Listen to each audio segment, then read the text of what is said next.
ازيك يا صديقي؟ عامل ايه؟ الفيديو بتاع النهارده كنت عايز اكلمك عن المنشطات وايه ازاي انت لو انت مبتدئ في الجيم وانت عايز تاخد منشطات وانت تعمل ايه بالظبط، وانت المفروض تعرف ايه عنها، وانت ازاي تقدر تجهز نفسك ليها لو انت قررت ان تاخد منشطات او بتفكر ان انت تاخد منشطات. حلو. انا ما بدعمش ان حد ياخد منشطات، ومن بدايه الفيديو كنت حابب ان انت تدعمني، ويعني حاول انت تقول لي كلمه حلوه في الكومنتات، ويعني حاول انت تقدر تعبي حتى لو حاجه بسيطه، لو استفدت حتى معلومه صغيره ولا اي حاجه، يعني حاول تقدر تعبي على قد ما تقدر. في بدايه الفيديو كنت عايز اكلمك في المنشطات ديت، وهي اللي هي الاسترويد عادي. الاسترويد ديت عباره عن ايه؟ عن الهرمونات بتاعتك اللي هي في الجسم بتتفرز بشكل طبيعي بكميات قليله، فانت بتحاول انت تاخدها بحاجه خارجيه، حلو، كيميائيه، بس بتاخد منها كميات كبيره، مش الكميات صغيره اللي هي الجسم ربنا هو الجسم ربنا خلق الجسم ان هو يفرزها طبيعي. فانت بقى انت عايز تدخل كميات اكبر عشان تعمل عضلات اكبر، وان انت تعمل كل ده. طيب طب ايه اضرارها؟ اضرارها ليها اضرار كتيره جدا، بس هي برضك ما اقدرش اقول لك ان ده فعلا ال 100% هيحصل لك. ليه؟ لان انت جسمك غير جسمي، جيناتي غير جيناتك غير جينات مش عارف مين كده، هو فاهمني؟ فانت ده ما ينفعش يتحدد على اساس كده، هو لازم ان انت هو المفروض عشان تعرف اي حاجه عنها 100% وتتاكد منها 100% ان هي هتحصل لك، هي لازم التجربه. بس انت في الاساس هل انت شايف ان انت جاهز لحاجه زي كده، وان انت خلاص هتكرس حياتك لحاجه زي كده، ولا انت لا انا عايز اعمل عضلات وشيب كويس ومحترم وخلاص؟ لا، لو انت في الحاله ديت، في الحاله الثانيه ان انت عايز تعمل كده على اساس ان انت يبقى شكلك جميل ومش عارف ايه، لا خليك طبيعي ناتشرال احسن، مش هتستفاد اي حاجه منها. هتخليك تعمل عضلات، بس انت لو انت مش مكرس حياتك لكمال اجسام والبطولات واللي انت تقف على الستيج والكلام دوت، بلاش، لان انت اولا اضرارها كتير، وانت كمان ما تضمنش الاضرار بتاعتها، لان انت ممكن يظهر بعد لما تاخد منها يبدا بقى تظهر الاعراض والاضرار بقى على اصولها، ما هي زي ما احنا بنقول كده على اصولها. الاضرار بتاعتها هتبقى جامده جدا جدا جدا جدا على كل الجسم كله، حرفيا على كل الجسم كله. وفي ناس اصلا ممكن جيناتها بتكون قليله جدا، فممكن بيحصل لها حاجات تانية جامده جدا برضك، ولا انا ولا انت هنقدر نستحملها عشان تبقى فاهم. فانت عشان انت تعمل حركه زي ديت لازم تدرسها قوي، على الاقل على الاقل على الاقل على الاقل لو انت خلاص انت قررت انت مكرس حياتك لكمال اجسام، وان انت تقف على الستيج، وان انت تقف في بطولات والكلام دوت، يبقى اكيد 100% ما تاخدش قبل 21 سنه. ده واحد، ما ينفعش تاخد قبل 21 سنه.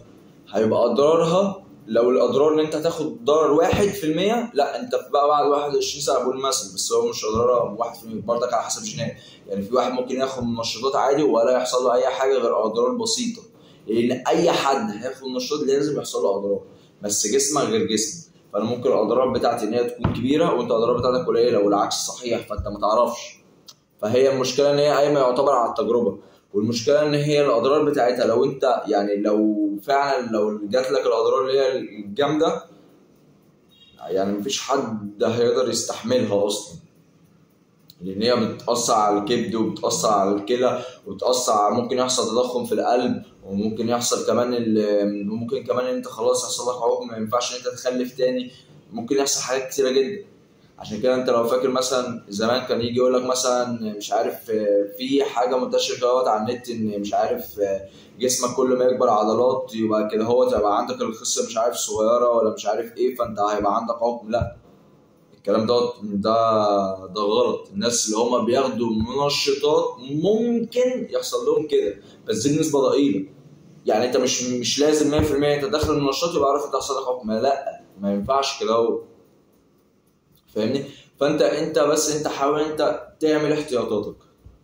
خلاص انت قررت انت تاخد منشطات، يعني انا الصراحه ما برجحش بحاجه زي دي الا لو هتقف على ستيج، لو انت حلمك تعمل حلم وتوصل بحلمك كبير، يعني انت خلاص انت هتقعد في المجال دوت سنين كبيره وخلاص، وان انت كمان بعد لما تخلص من المجال دوت انت خلاص عامل تعاقد مع جسمك ان انت هتكمل، وان انت لازم تعرف تخلي بالك ان انت كل شويه في اول الكورس تعمل تحاليل، وفي نص الكورس تعمل تحاليل، وفي اخر الكورس تعمل تحاليل تانية خالص. بعد كل دوت بعد سن على الاقل 21 سنه، بلاش تاخد اقل من كده. الاعراض بتاعتك لو هي 1% واضرارها صغيره، لا هتلاقيها ضربت معاك خالص، والاعراض بتاعتك تبقى كبيره جدا ومش هتقدر تستحملها، الموضوع هيبقى صعب. حلو. في ناس كتير طبعا اخدوا منشطات وكده تمام. في ناس كتير زي سام سوريك والناس دولت خدوا منشطات في سن صغير، بس هم جسمهم خلاص قبلوا. طب شوف بقى نماذج تانية كتيرة جدا خدوها في سن صغير. كفايه بس انا بشوف ناس يعني بيبقوا واخدين منشطات وهم في سنهم صغير، بيبقى جسمهم بيبقى عليهم حبوب كبيره. دي اقل حاجه يعني كشكل، بس كمظهرك ان انت بتاخد منشطات عشان تظبط مظهرك، لا هي بتبوظ لك اصلا مظهرك جامد خالص. فاهم الفكره؟ فهو الموضوع مش لعبه، انت لازم انت تبقى فاهم انت هتعمل ايه بالظبط، بالذات موضوع التحاليل. وانت لازم انت مش انت اللي هتدي نفسك المنشطات ديت، لازم تكون تحت اشراف طبي عشان ما يحصلش مشكله كبيره. لان لو انت اللي بدات انت تاخد لوحدك، هتبدا تكبر الجرعات وتاخد جرعات كبيره ومش عارف ايه، وواحده واحده في ناس ممكن يحصل لها تضخم في القلب. التضخم في القلب ده مصيبه، فاهمني؟ ده مصيبه، ده حاجه كارثه حرفيا في الجسم، دي كارثه. حلو. ودي يمكن يعني في حاجات تانية برضك مش هقول لك اسوأ، بس حاجات ما نقدرش نستحملها كلنا، فاهم؟ فانت لو هتعمل الكلام تحاليل تحت اشراف طبي بعد سن 21 سنه على الاقل. بس بص هقول لك على حاجه، انا برضك حتى 21 سنه ديت مش برجحها قوي. نفترض دلوقتي انت واحد، مش لكل الناس برضه، نفترض انت دلوقتي واحد بادئ كمال اجسام او جيم مثلا من 18 سنه، بلاش 18، خلينا في 20 سنه، بادئ من 20 سنه، عملت فورمه 21 سنه، تاخد منشطات؟ لا.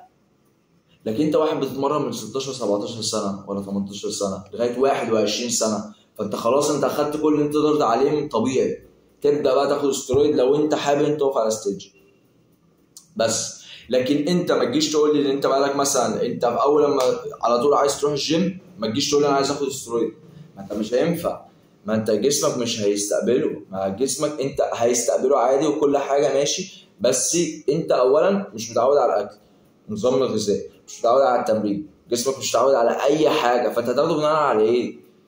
حلو. كمان يعني ما هقول لك على حاجه مثلا برضك في ميزه للناس اللي هم بياخدوا استرويد بعد لما يجيبوا اخرهم طبيعي، ايه هي؟ الكارت الاولاني اللي هم بيرموه بتاع المنشطات بعد لما يكونوا جابوا اخرهم طبيعي، ده بيوديك في حته ثانيه خالص، بيودي جسمك في حته ثانيه خالص، ده حته ثالثه مش حته ثانيه، فاهمني؟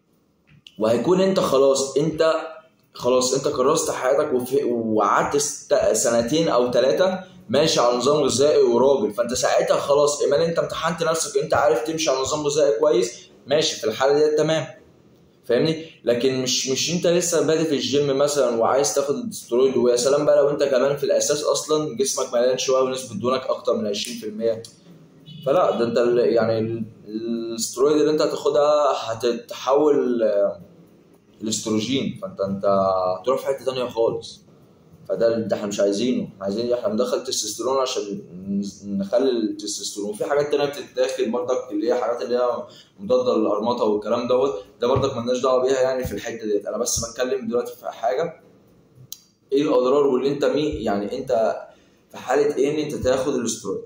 حلو. طيب ايه اهم مثلا الحاجات اللي انت لازم تعملها بعد خلاص الاسترويد؟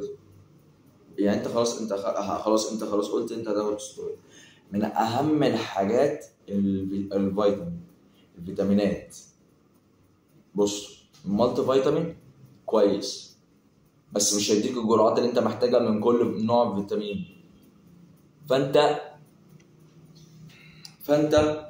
مش هينفع ان انت تعمل ايه، مش هينفع تاخد مالتي فيتامين وخلاص، لا، حاول تاخد كذا حاجه نوع فيتامين حتى يعني لوحده بالكميات اللي جسمك محتاجها، ده هيفيدك قوي قوي قوي فوق ما انت تتوقع، ان هو هيقلل تاثير المنشطات على جسمك، فاهمني؟ يعني هو هيحسن كل حاجه. يعني مثلا انت لازم تاخد حاجات برضك ايه كويسه عشان خاطر موضوع الكبد، فاهمني؟ فكل حاجه فيتامين كذا فيتامين كذا فيتامين كذا فيتامين كذا، مكمل غذائي كذا، مكملات غذائيه.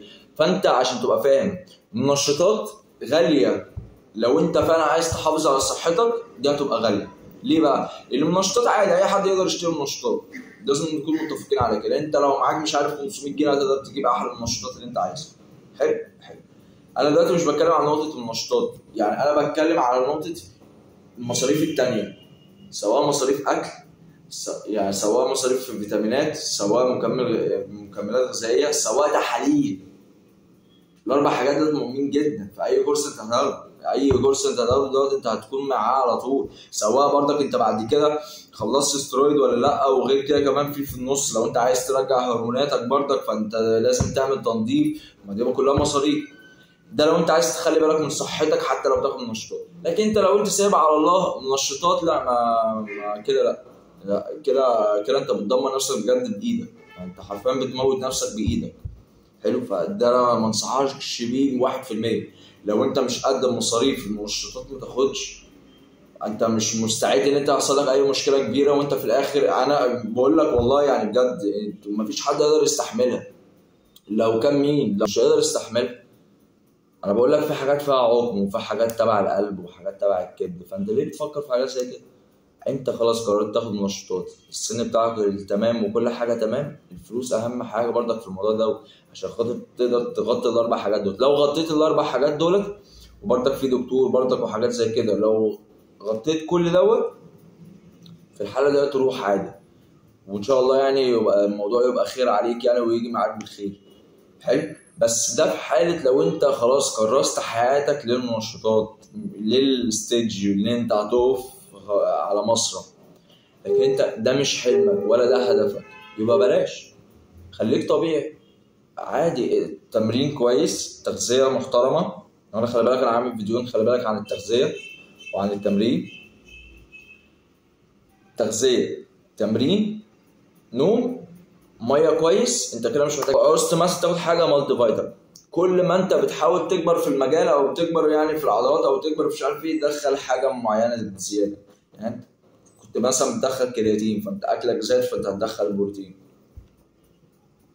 لقيت انت بقى انت حاسس ان الدنيا مشيت معاك حلوه عايز بقى تروح في حته تانية خالص، ممكن تدخل BCAA، تاخد حاجات اللي هي دي. حلو. لكن انت ما تفكرش في حاجه اسمها سترويد. فاهم؟ مش شرط ان انت اي حد يبقى داخل الجيم يبقى معاه ياخد سترويد، ما لا. انت ماشي هقول لك على حاجه، خش الجيم بتاعك مثلا 99% منهم هتلاقيهم ما بياخدوش سترويد. 1% ليه؟ 1% ليه؟ ما واحد معلش انا اسف يعني بمنظر ان انا عندي عضلات كبيره، ليه ما واحد فعلا هو هدفه هو عايز يقف على ستيج، هو عايز يكون بطل، فخلاص تمام ده تمام.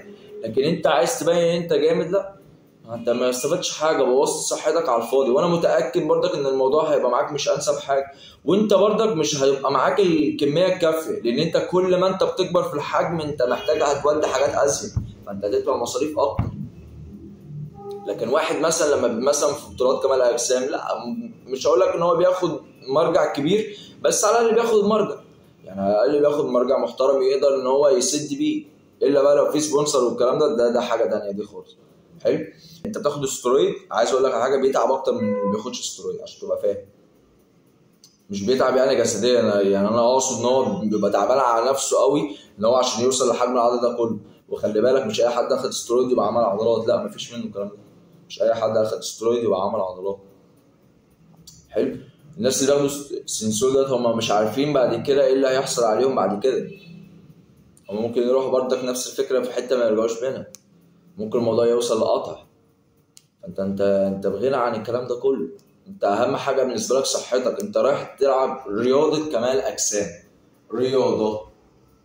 انت رايح عشان رياضه، تهتم بصحتك، تهتم باكلك، تهتم برياضتك، تهتم بالكارديو بتاعك، عشان خاطر انت كل ما انت عضلاتك بتكبر فانت القلب محتاج ان انت رياضه كارديو، ان انت تتمرن كل حاجه. هي اسمها رياضه في الاول وفي الاخر، فاهمني؟ يعني هي في الاول وفي الاخر اسمها رياضه.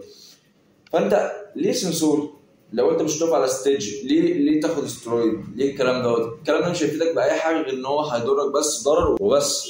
وده كان الفيديو بتاعي، اتمنى ان هو يكون عجبك.